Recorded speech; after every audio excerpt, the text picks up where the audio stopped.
Kadang-kadang kita bertanya-tanya, di mana Engkau Tuhan? Di mana keadilan-Mu Tuhan? Orang-orang fasik merajalela, mereka hidup makmur, mereka tanda kutip ya istilah yang sering dipakai adalah diberkati. Padahal itu bukan berkat, saudaraku. Kalau sesuatu harta benda dunia yang diperoleh dengan cara curang, dengan kejahatan, itu bukan berkat, tapi itu laknat, saudaraku. Shalom, saudaraku. Saudara, kali ini kita akan belajar tentang sebuah pergumulan yang sangat manusiawi dari seorang penulis Mazmur yang bernama Asaf. Di dalam Mazmur pasal 73, saudara, kita lihat ayat yang pertama mulai. Mazmur Asaf. Sesungguhnya Allah itu baik bagi mereka yang tulus hatinya, bagi mereka yang bersih hatinya. Jadi diawali dengan sebuah pernyataan yang tepat sekali, saudara, bahwa Tuhan kita, Allah kita itu baik bagi mereka yang tulus hati dan bersih hati. Kita setuju, saudara ya, Anda setuju, saya setuju. Tapi berikutnya adalah pengakuan jujur dari seorang yang bernama Asaf ini. Tetapi aku, sedikit lagi maka kakiku terpeleset, nyaris aku tergelincir. Jadi Asaf itu menceritakan dalam bahasa puisi nyanyiannya ini, aku hampir jatuh gitu, kira-kira aku hampir kepleset, nyaris kepleset. Kenapa? Nah, ayat 3, saudaraku. Sebab aku cemburu kepada pembual-pembual. Kalau aku melihat kemujuran orang-orang fasik. Berhenti dulu, saudara. Jadi dia lihat ada orang itu membual, omong kosong. Tapi orang yang omong kosong, yang fasik. Fasik itu jahat, saudaraku ya. Nggak benar hidupnya. Kok mujur? Ya, kalau bisnis, meskipun ngomongnya ngomong besar dan kosong, saudaraku, membual, tapi kok bisnisnya jaya. Padahal kehidupannya seperti itu. Dia melihat sendiri bahwa orang tersebut adalah orang fasik. Tapi kok ya mujur. Nah, dikatakan aku cemburu. Pertanyaan, saudaraku, apakah saudara, kita pernah cemburu melihat kemujuran orang fasik? Ini manusiawi banget, saudara. Ayat 4. Sebab kesakitan tidak ada pada mereka, sehat dan gemuk tubuh mereka. Wow. Nggak sakit, saudara. Tubuhnya sehat, walafiat, ya. Gemuk-gemuk tubuhnya, gitu ya. Kesakitan tidak ada pada mereka. Padahal kita belajar, saudaraku, orang sakit itu salah satu itu adalah karena adanya dosa, kan. Adanya pelanggaran, maka sakit penyakit datang. Nah, ini orang melanggar firman Tuhan, melanggar hukum Allah, tapi kok ya sehat-sehat saja, artinya tidak kena tulah mereka. Ayat 5, mereka tidak mengalami kesusahan manusia. Jadi, waduh. Dan mereka tidak kena tulah seperti orang lain. Yang lain kena tulah. Orang baik-baik malah kena COVID, dia bebas COVID gitu ya. Padahal mulutnya membual. Padahal hidupnya fasik gitu. Sementara orang yang benar, orang yang baik, pada kena gitu ya, kena sakit penyakit. Sebab itu mereka berkalungkan kecongkaan. Bukan saja mereka mujur, tapi mereka congkak, saudara. Dan berpakaian kekerasan, jadi mereka melakukan kekerasan pada orang-orang lemah. Jadi saudaraku, ini adalah sebuah curhat, ya, curahan hati yang manusiawi banget, saudara.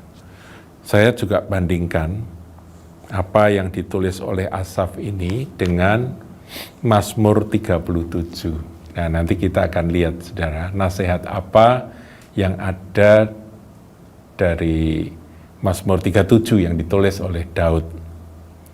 Ayat 1, saudaraku. Jangan marah karena orang yang berbuat jahat. Jadi kalau ada orang berbuat jahat, saudara tidak boleh marah. Jangan iri hati kepada orang yang berbuat curang. Kalau mereka curang dan mereka karena kecurangannya, karena kejahatannya, mereka hidup makmur, mereka hidup senang, saudara jangan marah dan jangan iri hati. Nah, ini nasihat ini merupakan awal dari Mazmur 37 ini. Permulaan dari Mazmur 37 sudah dikatakan jangan marah kepada orang yang berbuat jahat, jangan iri kepada orang yang berbuat curang. Paham ya, saudara ya? Ayat 2, sebab mereka segera lisut seperti rumput. Jadi Daud itu memandang ke depan bahwa orang-orang seperti itu nanti akan layu seperti rumput. Dan layu seperti tumbuh-tumbuhan hijau, lisut seperti rumput, dan layu seperti tumbuh-tumbuhan hijau. Nah, kita lompat, saudaraku ya, karena tema kita adalah iri hati, cemburu kepada orang-orang fasik, orang-orang yang berlaku curang. Sekarang kita lihat ayat 7. Berdiam dirilah di hadapan Tuhan.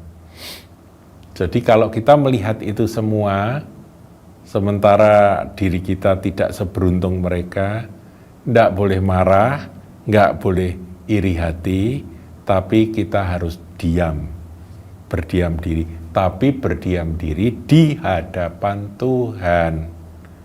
Dan nantikanlah Dia. Ingat, orang yang menanti-nantikan Tuhan itu akan membaharui kekuatannya. Seperti pada burung Raja Wali yang naik terbang tinggi dengan kekuatan sayapnya. Lari tidak lelah, jalan tidak lemah ya. Jadi menanti-nantikan Tuhan itu cara untuk mengatasi supaya kita ini tidak melewati akan pergumulan yang tadi saya sebut pergumulan manusiawi seperti Asaf, seperti Daud ini. Di sini diulang, saudaraku, jangan marah karena orang yang berhasil dalam hidupnya karena orang yang melakukan tipu daya. Nah, jadi orang curang melakukan tipu daya dan berhasil. Kadang-kadang kita bertanya-tanya, di mana Engkau Tuhan? Di mana keadilan-Mu Tuhan? Orang-orang fasik merajalela, mereka hidup makmur, mereka tanda kutip ya istilah yang sering dipakai adalah diberkati. Padahal itu bukan berkat, saudaraku. Kalau sesuatu harta benda dunia yang diperoleh dengan cara curang, dengan kejahatan, itu bukan berkat, tapi itu laknat, saudaraku. Jangan marah kepada orang yang berhasil dalam hidupnya karena orang yang melakukan tipu daya. Berhentilah marah dan tinggalkanlah panas hati itu. Kemeropok, saudara ya, panas hati, membara di hati ya. Jangan marah, itu hanya membawa kepada kejahatan. Nah, ini tipu muslihat iblis kalau melihat kemujuran orang fasik, kemujuran orang-orang curang, pembual-pembual yang sepertinya sukses hidupnya. Kalau iri hati, kalau marah itu akan membawa kepada kejahatan. Nanti kita akan sama seperti mereka. Nah, ayat 9, sebab orang-orang yang berbuat jahat akan dilenyapkan, tetapi orang-orang yang menanti-nantikan Tuhan akan mewarisi negeri. Ini janji Tuhan, saudaraku. Jadi, mari saudaraku, hari ini kita merenungkan satu hal saja. Kalau saudara melihat keberhasilan orang fasik, kemujuran orang-orang curang, Apakah saudara bisa berdiam diri, menanti-nantikan Tuhan, nggak usah ngurusi mereka, ya, nggak usah marah pada mereka, nggak usah jengkel, dan firman katakan itu akan bawa pada kejahatan. Karena nanti saudara akan mempertanyakan keadilan Tuhan. Jadi sebaiknya kita, ya sudah, biarin aja. Tuhan punya waktu. Firman katakan bahwa mereka akan lisut seperti rumput dan mereka akan layu seperti tanaman hijau. Demikian saudaraku. Mari kita sebagai anak-anak Tuhan berpegang pada apa yang dikatakan oleh Daud tadi.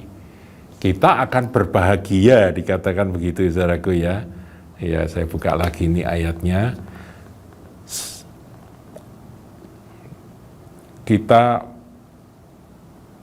Kalau kita ini menjadi orang yang benar, sudah menetapkan hati, bukan Daud, tapi Asaf berkata, sesungguhnya Allah itu baik bagi mereka yang tulus hatinya dan bagi mereka yang bersih hatinya. Jadi kita pegang aja